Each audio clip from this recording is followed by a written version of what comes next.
Mesdames et messieurs, bonjour et bienvenue dans cette nouvelle édition de Pourquoi la Chine? À l'approche du Nouvel An chinois, on voit partout arborer des lanternes rouges, on s'offre des enveloppes rouges remplies d'argent, les gens revêtent leurs habits rouges. Et moi aussi, pour me mettre dans cette ambiance festive, j'ai mis ma veste rouge.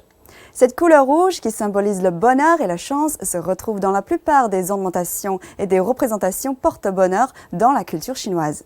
C'est bien ce dont on va parler aujourd'hui, la couleur rouge, probablement la couleur préférée des Chinois.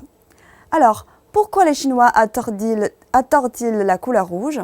Tout d'abord, la tradition du culte du feu et du soleil des ancêtres chinois explique en partie l'amour voué au rouge. Les anciens Chinois associaient le rouge à la longévité et à l'autorité.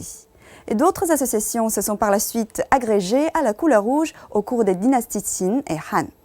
À l'époque où le mysticisme était en vogue, l'attachement de la société chinoise à la couleur rouge s'est intensifié. Et au fil du temps, la couleur rouge a pris progressivement les connotations de bonheur, de joie, de bon augure et de vitalité. En effet, depuis les temps anciens, les Chinois utilisent la couleur rouge qui était à l'époque impériale hautement appréciée et apparaissait souvent sur les habits et l'architecture de la famille royale, car elle incarnait la prospérité, la richesse ainsi que le privilège. Parmi les gens ordinaires, qui portaient généralement du bleu, du gris et du noir, la couleur rouge se retrouvait communément dans l'ornementation de leur maison.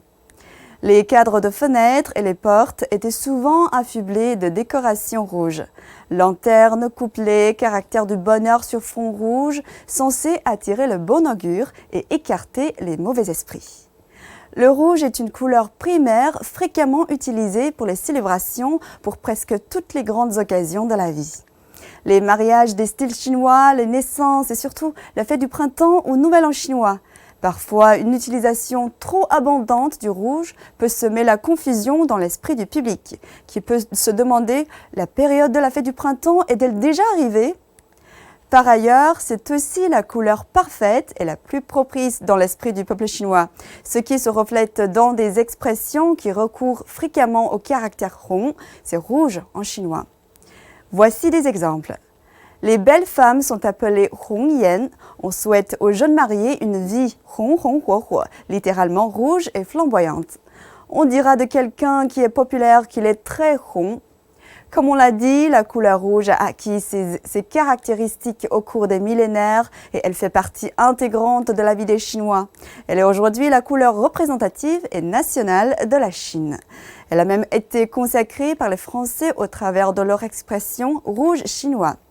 Et c'est d'ailleurs en rouge que s'est illuminée la Tour Eiffel pour l'année de la culture chinoise en France, au ravissement des visiteurs venus des 4 coins du monde.